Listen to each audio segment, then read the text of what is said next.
সাল্লি আলা সাইয়্যিদিনা মাওলানা ওয়া আলা আলি মাওলানা মুহাম্মাদ আল্লাহুম্মা সাল্লি আলা সাইয়্যিদিনা মাওলানা ওয়া আলা আলি সাইয়্যিদিনা মাওলানা মুহাম্মাদ লা ইলাহা ইল্লাল্লাহ লা ইলাহা ইল্লাল্লাহ লা ইলাহা ইল্লাল্লাহ লা ইলাহা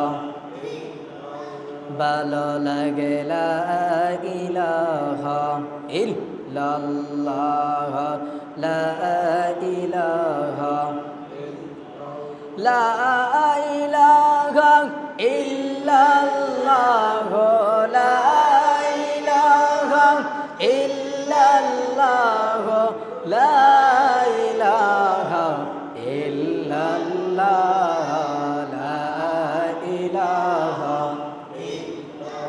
আসমানের মালিক যে আল্লাহ জমিনের মালিক সে আল্লাহ জোরে পড়ি লা ইলাহা ইল্লাল্লাহ লা ইলাহা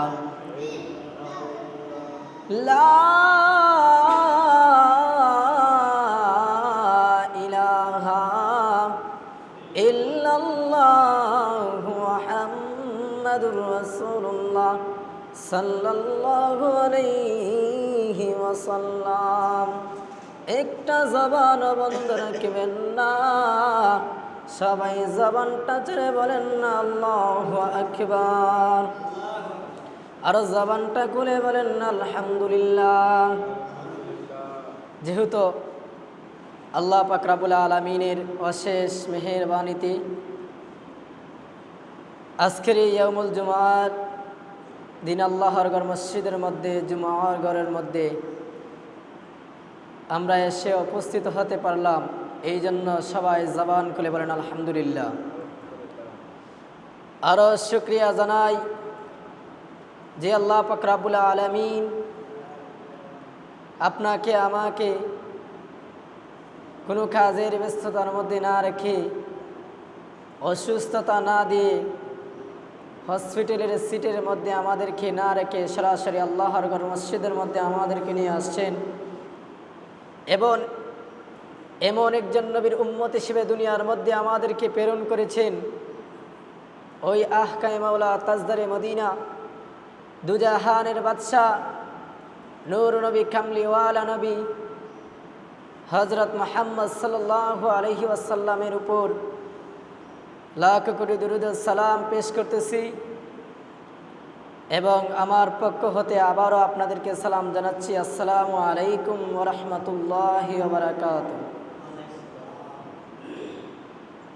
দেখেন, এই জুমার দিনের ফজিলত সম্পর্কে হুজুররা অনেক বয়ান করেছেন, অনেক আলোচনা করেছেন। জুমার দিন হচ্ছে সপ্তাহের শ্রেষ্ঠ দিন এবং গরিবদের জন্য ঈদের দিন। যারা নামাজ পড়ে, মুসলমান যারা, মুত্তাকিন যারা, তাদের জন্য আজকের দিনটা হচ্ছে ঈদের দিন। আমরা মনে করে থাকি ঈদ বৎসরে দুইটা, রোজা ঈদ আর কুরবানির ঈদ। এই দুইটা ঈদ ছাড়াও আরও অসংখ্য ঈদ আছে। ঈদ সম্পর্কে আল্লাহ পাক রব্বুল আলামিন অসংখ্য আয়াতের মধ্যে, অনেক বর্ণনার মধ্যে হযরত মুহাম্মদ সাল্লাল্লাহু আলাইহি সাল্লাম আমাদেরকে বুঝিয়েছেন। এই ঈদের পাশাপাশি জুমার দিন, শুক্রবার দিন, এই দিনও একটা ঈদের দিন, ঠিক কিনা বলেন? এই জন্য দেখবেন অন্য দিনের তুলনায় এই জুমার দিন সপ্তাহের শেষ দিন শুক্রবার, এই দিনে প্রত্যেকটা